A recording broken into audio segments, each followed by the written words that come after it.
నమస్కారం అండి. నా పేరు కళా సంజయ్ కుమార్, హైకోర్టు తెలంగాణ అండ్ ఆంధ్రప్రదేశ్. ఈ రోజు నేను చెప్పే అంశం ఏంటంటే section 34 and 35 of specific relief act 1963. ఈ స్పెసిఫిక్ రిలీఫ్ యాక్ట్ లో ఓవరాల్ గా 8 చాప్టర్స్ ఉన్నాయి. ఈ స్పెసిఫిక్ రిలీఫ్ యాక్ట్ లో సెక్షన్ 34 and 35 ఏం చెప్తోందంటే, ముందుగా సెక్షన్ 34 గురించి మాట్లాడదాం. ఈ సెక్షన్ 34 ఏం చెప్తుందంటే డిక్లరేటరీ సూట్ అంటారు. అంటే కోర్టుకి డిస్క్రిప్షన్ ఉంది, టైటిల్ అండ్ రైట్ కోర్టుకే ఉంది, పర్మిషన్ కోర్టుకే ఉంది, కోర్టుకే ఇది హక్కు ఉంది ఈ డిక్లేర్ చేయడానికి, సూట్ డిక్లేర్ చేయాలంటే. ఏ అండ్ బి మధ్య ఒక ప్రాపర్టీ విషయంలో డిస్ప్యూట్స్ అయినప్పుడు ఏ అనే వ్యక్తికి టైటిల్ స్టేటస్ ఉంది, ఆర్ అదే టైటిల్ క్యారెక్టర్ అనుకుందాం, అతనికి టైటిల్ ఉన్నప్పుడు బి అనే వ్యక్తి ఏ యొక్క వ్యక్తి టైటిల్ ని డినై చేస్తాడు, ఖండిస్తాడు. ఏమంటాడు? ఈ భూమి నాది, ఈ టైటిల్ నాది, ఈ రైట్ నాది, నువ్వెవరు చెప్పడానికి, ఇది నీది కాదు, ఈ టైటిలే నీది కాదు, ఇది నీకు అసలు రైటే లేదు అన్న సందర్భంలో అప్పుడే section 34 of SRA specific relief act 1960 చెప్తోంది.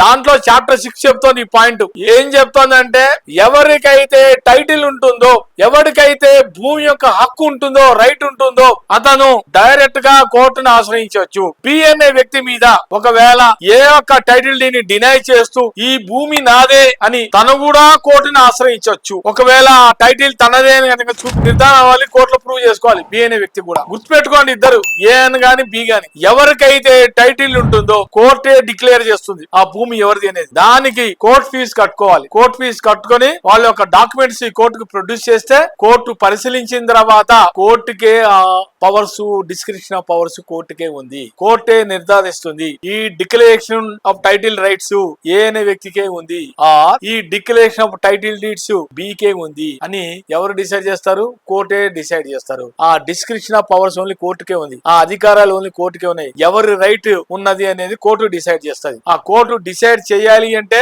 మీ యొక్క టైటిల్ డిక్లరేషన్ కోర్టుకి సరిగా ప్రాపర్ గా సబ్మిట్ చేస్తే వాళ్ళకే డిక్లరేటరీ సూట్ డిగ్రీ అంటారు, వాళ్ళకే డిగ్రీ వస్తుంది కోర్టు ద్వారా. కాబట్టి ఎవరైనా సరే ఏ అయినా బి మీద డినై చేసినా, బి అయినా ఏ మీద డినై చేసినా, ఈ టైటిల్ నాదని, ఈ టైటిల్ నాదని ఇద్దరి మధ్య వాదోపవాదాలు జరిగినా, ఇద్దరి మధ్య డిస్ప్యూట్స్ అయినా, ఇద్దరి మధ్య గొడవ అయినా, ఒకరు ఈ టైటిల్ నాది, ఈ స్టేటస్, ఈ టైటిల్ లీగల్ స్టేటస్ నాకే ఉందని ఏ అన్నా, లీగల్ స్టేటస్ నాకే ఉందని బి అన్నా, ఇద్దరు కూడా ఎవరి డాక్యుమెంట్స్ వాళ్ళు కోర్టులో సమర్పించిన తర్వాత, కోర్టు పరిశీలించిన తర్వాత, కోర్టు పరిశీలించే ముందర ఫస్ట్ అయితే వీళ్ళు ఇద్దరు కూడా కోర్టు ఫీజు స్టాంపులు కట్టుకోవాలి. ఎవరికైతే డాక్యుమెంట్స్ ఉంటాయో వాళ్ళు కనుక కోర్టు ఫీజు కట్టుకుంటే రేపు పొద్దున డిక్లరేషన్ వాళ్ళకే వస్తే ఎవరికి ఎటువంటి వాళ్ళకి ఇబ్బంది ఉండదు ఏకి. ఒకవేళ కోర్టు ఏకి డిక్లరేటరీ కాదనుకొని బీకి ఉందనుకుందాం, అప్పుడు ఇతను స్టాంప్ డ్యూటీ, స్టాంప్ డ్యూటీ అంతా కోర్టు ఫీజు స్టాంప్ అంతా వేస్ట్ అవుతుంది. ఉంటేనే కోర్టు ఫీజు కట్టమని అంటారు. ఎవరైతే వాళ్ళు ఈ టైటిల్ నాదే, ఈ లీగల్ స్టేటస్ నాదే అని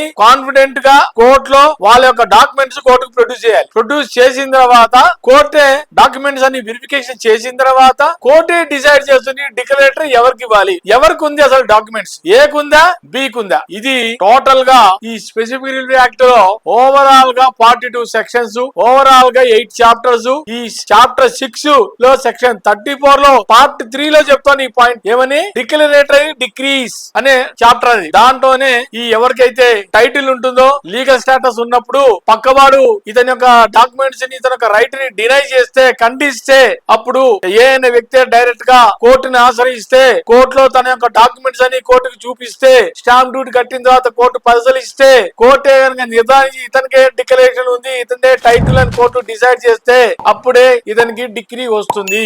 దాన్ని అంటారు డిక్లరేటరీ సూట్ అంటారు. ఇది స్పెసిఫిక్ రిలీఫ్ యాక్ట్ 1960 దాంట్లో చాప్టర్ లో చెప్తుంది. నమస్కారం.